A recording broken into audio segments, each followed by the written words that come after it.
My wife, 36F, and I, 37M, have been married for 5 years and have a 4-year-old son. My wife is a pediatrician, and I work in marketing. Our son is in daycare during the day and recently moved up to a new preschool room. The first few weeks in the new room were fine, but then he became friends with a couple of older boys in the class and began to have some behavioral issues. The three boys seem to feed off each other's energy and can get really rambunctious and play too rough. Games of tag will regress into pushing, shoving, and hitting. Nap time comes with them tossing pillows at each other and being disruptive. Disagreements turn into hitting and throwing. We've had meetings with his teachers and the director and changed the way we do a few things at home. We've tried different types of goal setting, positive reinforcement, multiple conversations, taking away of privileges, etc. But his behavior continues to be disruptive at best and dangerous at worst. We're exhausted. Next step is getting him in touch with a behavioral therapist. Thankfully, my wife knows a few of them, and they can expedite the scheduling process. It's gotten to a point where we have had to pick him up from daycare in the middle of the day multiple times.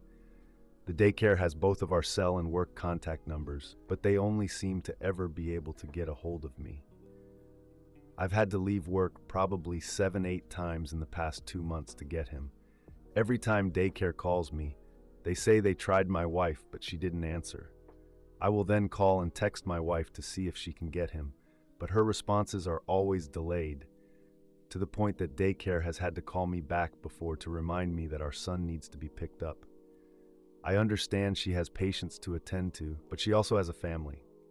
After the last 2 times I had to pick up our son, my boss told me that I can't keep doing this. Then it happened again. I tried getting a hold of my wife, but she didn't answer or return texts. I told my boss I had to go pick up my son, and he told me if I leave to not bother coming back. I tried my wife again, and still nothing. I waited an hour until daycare called me again and told me I need to come get our son. So I left work and got a phone call later that day that I am fired. My wife finally called after I got home with our son. She apologized for not getting back to me sooner and gave excuses about patience. I told her that I don't want to hear it, and she doesn't need to make more excuses because I got fired, so now I can just stay home with our son anyway. She wanted to know more, but I told her I don't want to talk about it. After we got our son to bed, she asked if I wanted to talk about it, and I told her that her dedication to her job and her patience cost me my job. I told her that she never once made arrangements to pick our son up, and now we're a one-income family. She told me it isn't her fault and I'm being a jerk for blaming her.